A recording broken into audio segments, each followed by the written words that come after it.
So this is Diablo Mexican Lager with lime zest and jalapeno. Now, interestingly, when we were in those stores doing all those samplings, Diablo a few years ago was almost delisted because sales were static. And when we were talking to store managers, they pointed out that consumers were afraid to try it because they thought it would be too spicy. Ooh, Agatha Christie. Okay, so interestingly, we did a review mining exercise where we took all the reviews of Diablo and dumped them into ChatGPT. And I said, tell me the 3 most important attributes about this product. And what it spit back was these 3 things. The things that people talk about most with this product are, unsurprisingly, the jalapeno and the lime, 2 important pieces, but also just the right amount of heat. The heat is nicely balanced. It's got a little zip to it. It's not too spicy, it's just the right amount of heat. So this product was almost delisted, and part of the reason for that was that consumers were afraid to try it because they thought it would be too spicy.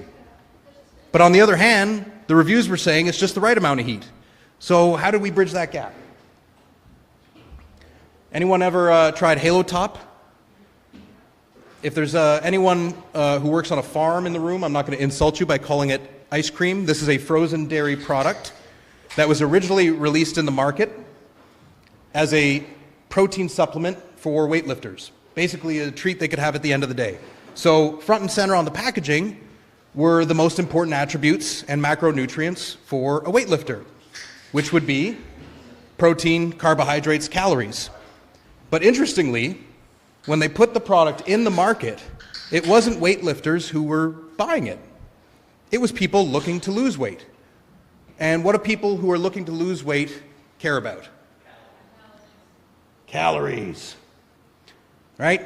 So over time, by listening to customers in store and iterating the product design, they actually made the primary product attribute front and center calories. So if you've ever gone on a diet before, you've probably caved and eaten the entire pack of Oreos or eaten the entire tub of ice cream. So not only do they put the calories front and center on the packaging, they put the calories for the entire tub.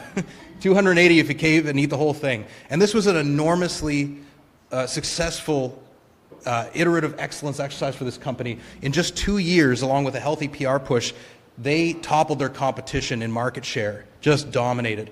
And Time Magazine actually called them the best product of the year, one of those years. So we borrowed this concept for our Diablo.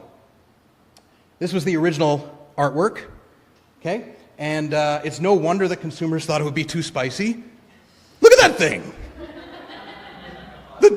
Oh my God, it looks like a hot sauce. There's a giant, sweating, heaving devil on the front, dying and agonizing, picking up this keg, right? There's a blade with a skull with a blade through it.